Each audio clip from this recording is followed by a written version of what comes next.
if you're a new founder who just started a business, and here's my sweet get. If you're a new founder who just started a business, you might need to know how to get money fast and get more sales now. You might not have time for expensive and lengthy marketing campaigns or building up a social media following, especially if you're looking for B2B clients.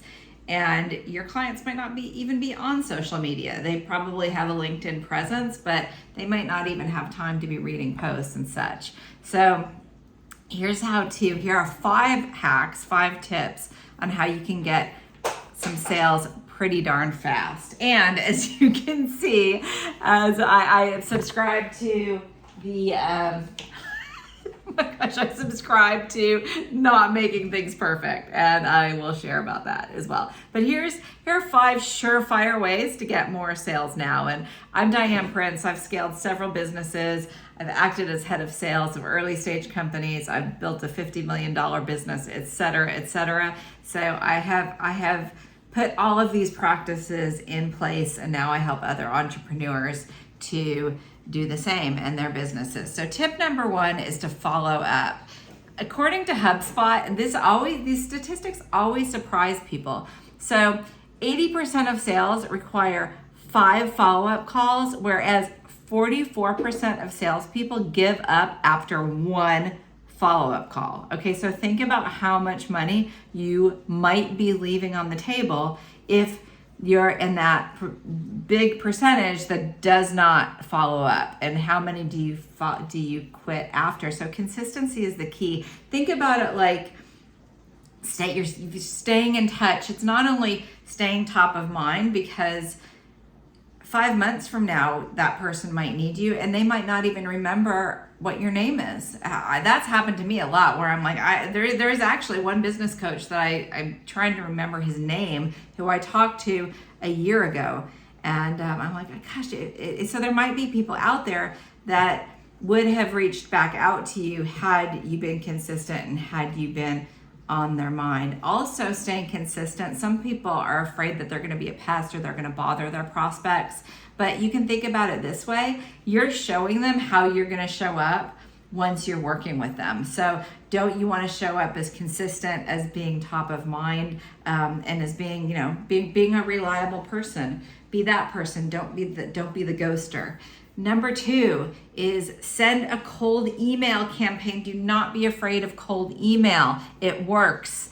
And if you want more information, if you need more information on cold emails, you can contact me and ask me, because I'm about to start a program on that. And if I've already started it, then the link is going to be in this blog post. So that's one thing that I have done consistently, and it works. I did it once with a content marketing company. We sold, our product was 3 blog posts, or three written pieces of content that we pitched for earned publication, not guaranteed, and a set of 3 pieces of content was $18,000.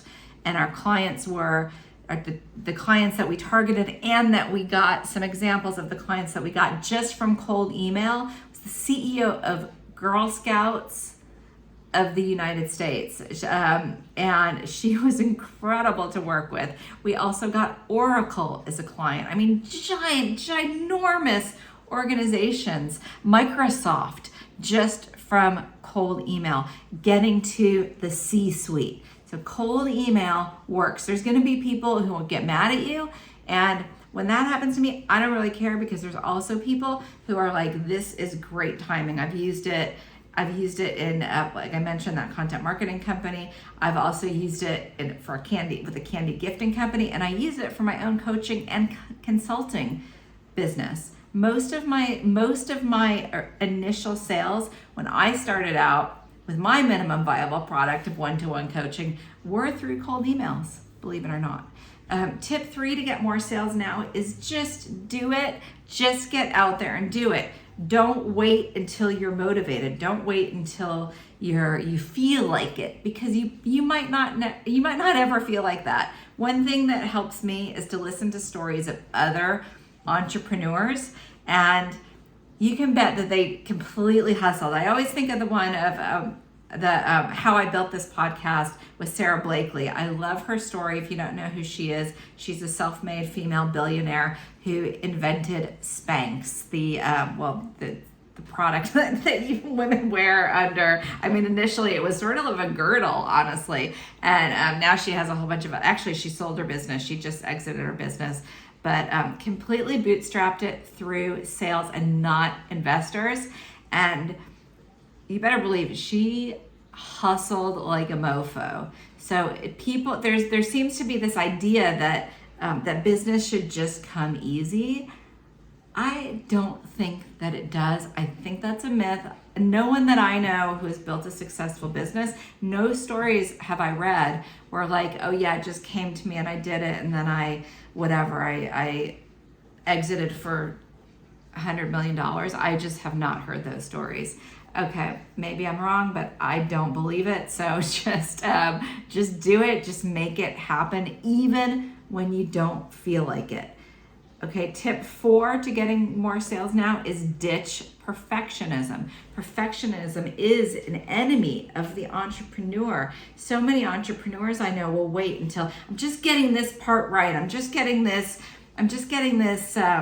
my sales pitch. I'm just sharpening this. I'm just getting my logo or whatever it is. And that stops people. I was just on a hike with one of my friends who's an entrepreneur and wants to create a business, and she was getting to the prototype, and all of a sudden the person that was making the design for her asked her what her logo was, and she got stuck for months. Just do it. You just tell that person if that ends up being you. You just tell them, I don't have one. Just keep going.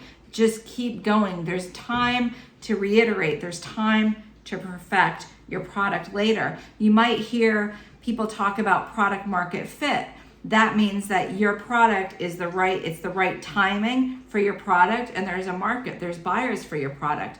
But you're not going to know that. You will not know if you have product market fit until you test it in the market. I don't care how many surveys you take, until you actually sell your product, you're not going to know. You're not going to know if people are going to buy it unless they're actually giving you money for it. And most people's first products are not good.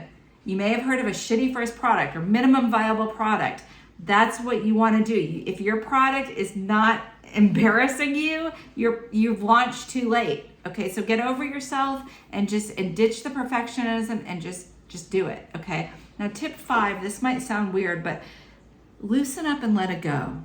Okay, so sometimes what I've realized is when I am holding things too tightly, like I gotta figure this out, and I realize I've just been like going on and on in my mind about how to do something. When I take a step back and I take a deep breath, which I'm kind of I really have a lot of energy in this video. But if I take a step back, I like the Insight Timer app. Really helps me. One thing that I really like to do is breath work.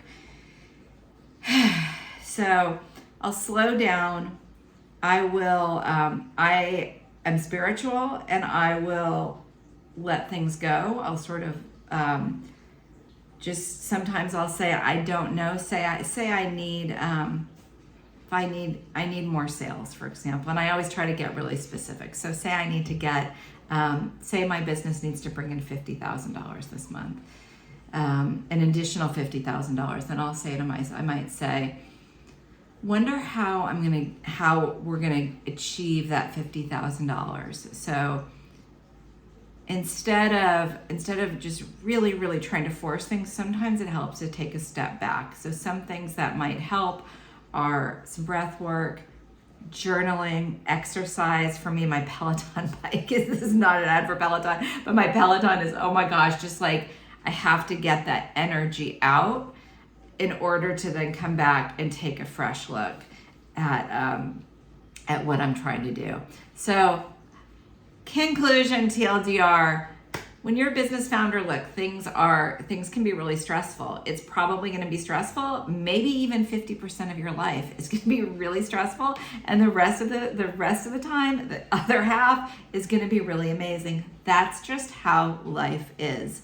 There seems to be this idea that everything should be easy. That's just not life. That's just not true. So follow these steps. If you don't have time to do a lengthy marketing campaign, you might not have the money. Even if you do, even if you're doing a marketing campaign,